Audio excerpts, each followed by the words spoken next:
And we begin in the United States, where lawmakers have just passed a crucial $61 billion aid package for Ukraine. The final result was 311 in favor to 112 votes against. The bill had been delayed by Republicans for weeks due to cross-party wrangling.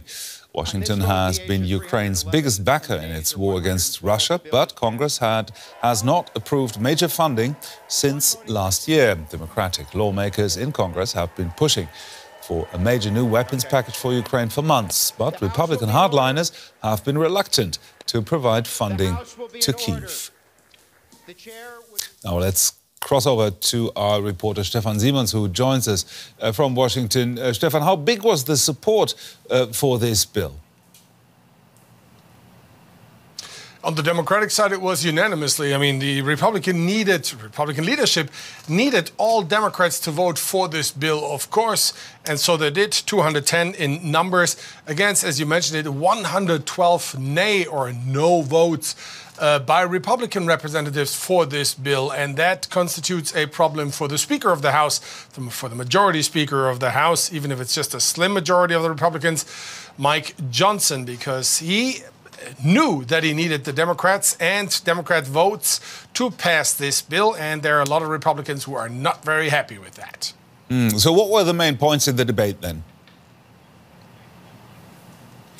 Main point of the debate before it went to the floor, the bill went to the floor for a vote, was: is the United States willing and able to actually lead in the Western world, or for the free world, for democracy? A lot of representatives from the Republicans, as well, of course, from the Democrats, stress that the United States has to, in those times where we have conflict in the Middle East, where we have conflict in Europe, has to be willing and capable to lead. And that means to support friends and allies with weapons, with aid packages. And therefore, you have the first passed in a vote, partial vote, on bills in this whole package. $8 billion help for Indo-Pacific allies, now $61 billion aid package for Ukraine. And as we speak, the House is voting on a $28 billion aid package for Israel. Now, what's going to happen next? How long will it take until Ukraine can actually benefit from this aid package? Relatively immediately. There is a lot of ammunition, weaponry, material the Ukraine needs in American ammunition and weapons depots in Europe, actually. So they can be now unwrapped, put on a train and delivered to, or however they, with whatever means they go to Ukraine, but delivered to Ukraine. So there would be available within weeks, I'd assume. Now, there's other parts of this bill, okay, that takes a little longer. There's financial aid, and a big part of this bill is actually to restock the U.S. shelves, means weaponry, ammunition shelves here in the U.S. For the weapons and ammunition the U.S. is now giving to Ukraine. Stefan Simons there in Washington. Thank you for now. We're going to come back to you a bit later in the program.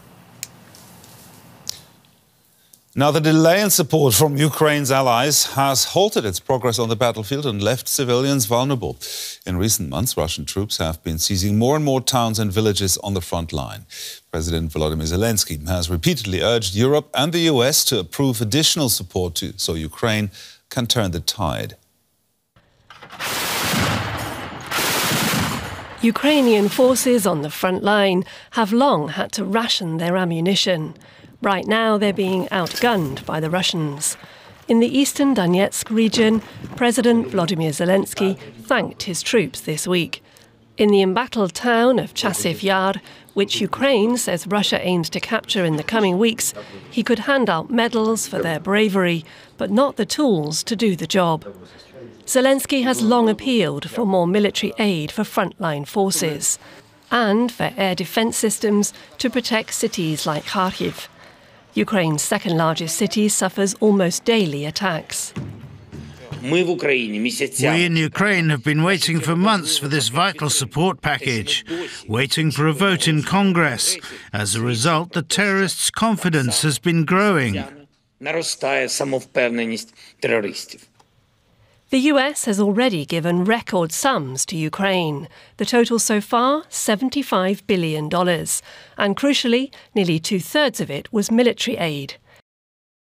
The long-awaited new package totals over $60 billion, well over a third of it for Kyiv to buy advanced weapons systems and for US forces to provide training.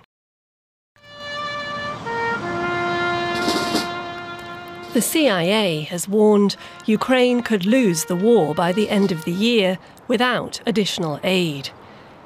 The Pentagon says it could get shipments moving within days, as it has stockpiles in Europe of just the weapons that Ukraine so desperately needs. The military analyst Marina Miron had told me earlier what she expects Ukraine to spend the money on. I expect the money to be spent on the things that Ukraine needs most. Above all, probably Patriot systems, which cost $2 billion apiece, interceptor missiles for the systems that Ukraine has in its possession right now. And we also know that President Zelensky is going ahead with another mobilization. So he will need money to buy kit for the new soldiers, to train them. And of course, to pay salaries. So I assume that part of that money will be allocated to that. Another part will, of course, be allocated to ammunition purchases, specifically artillery ammunition. And perhaps the U.S. will give its ATACMS long-range artillery missiles to Ukraine. Now, do you think this package will make a significant difference in Ukraine's fight against the Russian invasion very soon or right now? Well, we have to think about short-term effects. And the first effect will, of course, be on the morale of the Ukrainian people, of those people who are trying to dodge the draft, because they are afraid that there is no money. They will be sent with nothing to the front, with nothing to defend against the Russian offensives. And so that will be a huge boost to the Ukrainian morale and perhaps actually convince the people who are trying to dodge the draft now to join the military, because the United States will be backing them. And this is very important because Ukraine has a personnel shortage. So even if you have the ammunition and everything else, if the morale is not there, then it doesn't really matter. So I think in the short term, this will be the most significant impact on Ukraine. And of course, the fact that this money might be able to be converted into actual military equipment sooner or later will allow Ukraine to plan for future operations. And with the looming Russian offensive, Ukraine is hoping to be able to fend it off and, according to General Syrskyi, potentially launched its own counteroffensive. So this aid package would actually enable Ukraine to make some planning. Now, what else do you think that Ukraine's allies can or need to do right now to support the country? The Ukrainian army is warning that a Russian offensive is looming.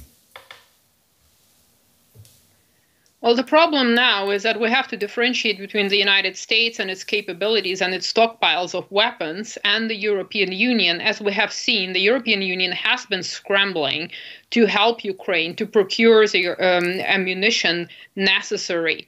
So I think maybe part of this aid, given the fact that the Czech Republic has located some 500,000 155mm artillery shells, those could be purchased and sent to Ukraine very quickly. And I think collaboration with the United States, placing purchase orders for more ammunition, perhaps using the American defense industry instead of only relying on a slower counterpart in Europe, might actually change the situation and help Ukraine and help also Europe to build up its own defensive capabilities and to replenish its stockpiles. Marina Miron there. Thank you very much, Marina. Thank you for having me.